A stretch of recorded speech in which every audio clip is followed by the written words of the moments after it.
I know you have seen these hairs, so lush, so beautiful, so silky, and you always wonder how they make these hairs, the type of extension used, and even the process in making these hairs. Or sometimes we make these hairs and they loosen. I've had an encounter where I did this hair for somebody, like a customer, and it loosened.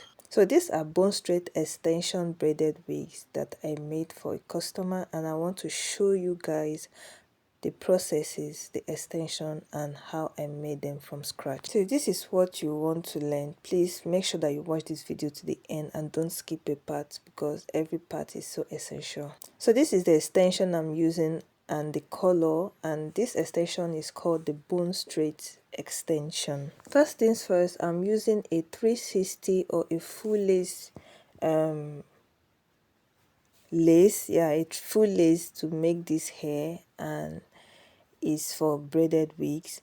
First of all, I will be sectioning this hair into two from ear to ear. Okay, so I'll be doing the first part, then proceed to do the second part.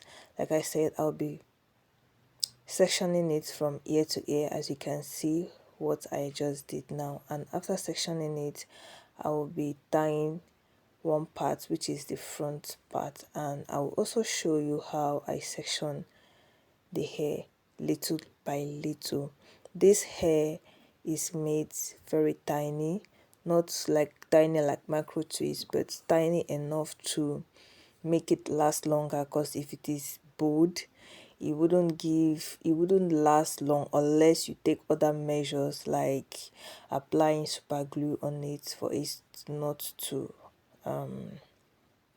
loosen. Okay, so that's the size of section I did. As you can see how small it is. Before I start braiding, you will see how they are. I couldn't finish it, or maybe my camera turned off. So this is the most important part of this hair. Like if you're an old subscriber here, you will notice that I always dip my extensions inside water. So just like my French coils extension, this is the same way I do this. I put it inside water, not just water, but water with a leave-in conditioner inside. Okay, so when I'm done dipping it inside water, I smooth the water out, then cut off the bands, then pick a little and start sectioning. So this is the size I am sectioning this hair. You see how small and tiny the pieces are. So I'll be sectioning this hair on my braiding rack. So this is how my braiding rack looks. This one is a DIY braiding rack. Okay, any kind of rack you have, so just section them there so that you can start braiding. You should also take note of this water process, because if you braid it this way, it will start it will not be strong and it will be slippery. Okay, so if you want to use this water method, when you section it this way, you make sure that you let it like dry for some seconds, not like minutes. Okay, then you start braiding. I'll be braiding using a knotless braid method to braid, and you can see how tiny this is. Okay, very tiny. So I'm showing you how it's looking and how I am braiding it to the end. One thing you should also take note, especially if you're doing the one that has two-tone color, like the ombre colors like this, make sure that the blacks are always at the black part and the other color is mixed with the other color. Like it's not giving two colors differently. Like it should be in a contrast way. I don't know the English I should put there. Should be in a gradient way. That's what I wanted to say. So this is what I am doing, and this is the size of the hair. You see how tiny that hair was, and you see the tip. One sweet thing about this hair is that it doesn't shed. Like it doesn't ona agbaji. Let me speak it in Igbo. I'm sorry if you do not hear it, but it doesn't have this sticky hairs. When you use normal expression or braiding hair, you have hair sticking, then you have to trim a hair.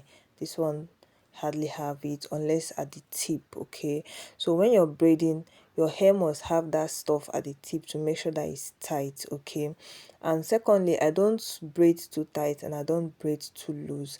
I don't braid too tight because I want it to be very silky. Okay, if it's too tight, it won't give that silkiness. And I don't braid too loose because I don't want it to loosen. Okay, so this is the first line.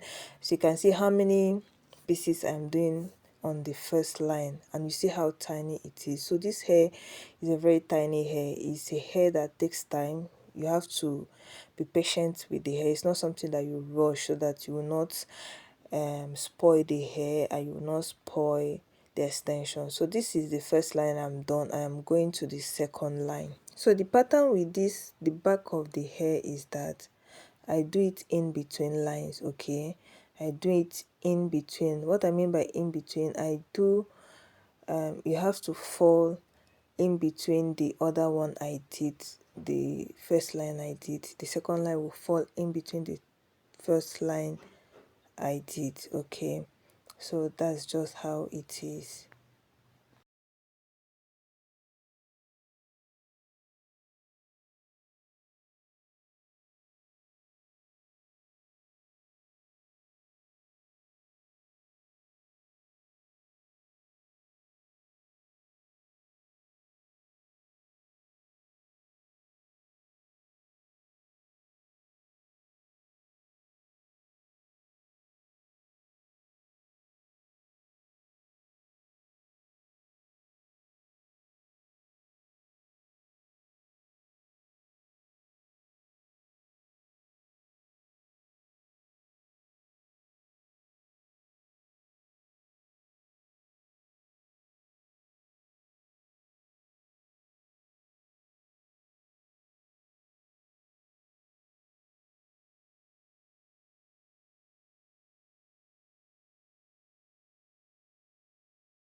So this is what I'm trying to show you. You see the second line is falling in between the first line. Okay, so that's how it is.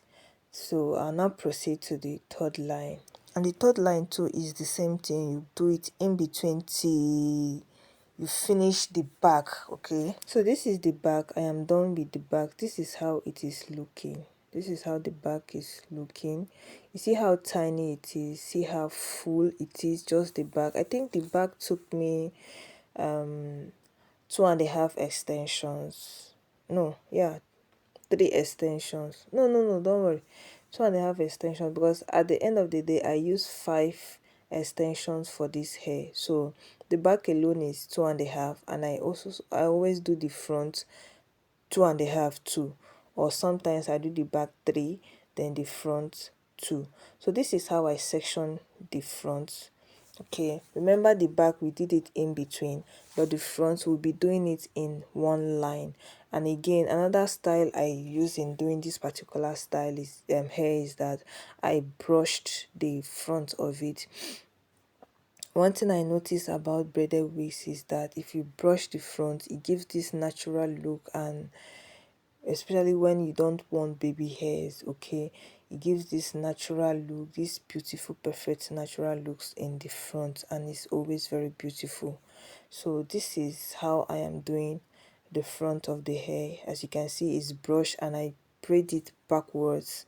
I don't braid it by the side, I braid it backwards, so that anywhere you want to flip it, you can do that.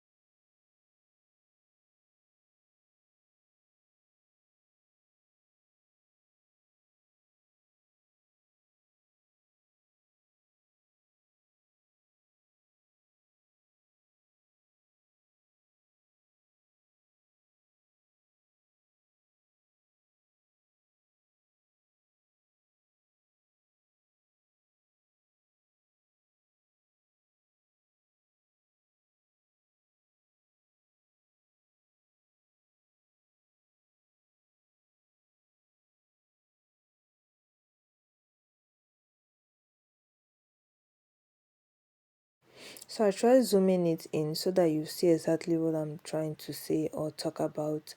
So this is how it is. This is how I am doing it. As you can see, I am pushing it all backwards in a brush form. You see that? You see that brush? Okay. Still maintaining that knotless braiding method.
So as you can see how tiny they are, like I said, I'll be doing the front in a line. So the line I followed in the first line, I'll follow the same line in the second line. Oh God, I don't know what I'm saying, but just watch the video, you will understand what I'm saying. What I'm saying is that the everything will be in one straight line. Okay, remember the back is in between the lines while the front is on a straight line. So here my student is helping me finish the tips of the hair.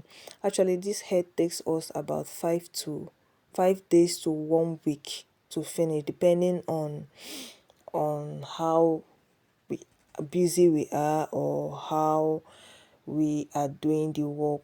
But in a case whereby one person is doing the work alone, it will take you about 5 days to 1 week to finish. And again, this hair needs a lot of patience. If you don't have patience, you cannot do the hair. Okay. And secondly, it took I used 5 extensions of this hair to make it. Please don't mind my face, I am so stressed here.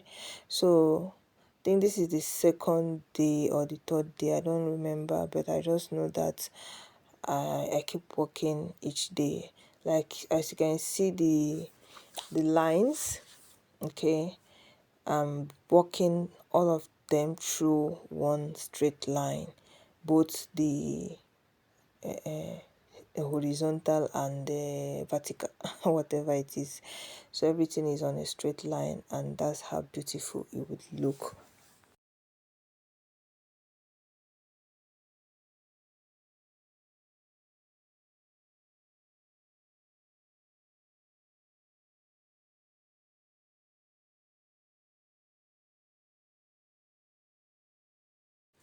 So there is nothing much to say here, just that this is the end result of the hair. You see how lush that hair is looking. So after you're done, you put hot water, boiled water on the hair. Make sure that the water touches every part of the hair. I like pouring both the lace and everything because the laces are synthetic laces, so I use hot water to pour it. And after doing that, I still pour hot water in a bowl and put a leave-in conditioner inside.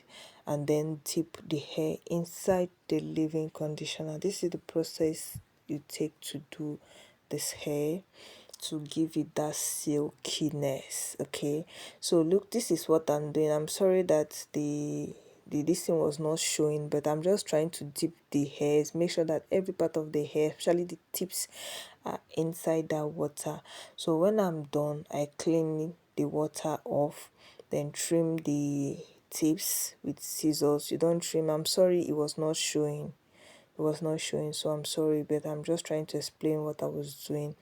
Okay, so when I'm done, I apply a hair mousse on the hair. That's braiding mousse on the hair. Make sure that you apply it generously. See how sweet the hair is already. So you now apply a generous amount of hair serum on the hair. Okay, you see the hair serum I am applying. Then the next thing to do, though I did that one off camera, is to use okay, after applying oil-sheen, you use straightener to straighten the hair. Okay, so at the end of the day, this is the final look of the hair, the results. This is so sweet and beautiful. Okay guys, please make sure that you share, like and comment. Don't forget to share to your loved ones. Comment what you love about this hair. See you in my next video. Bye. Mwah.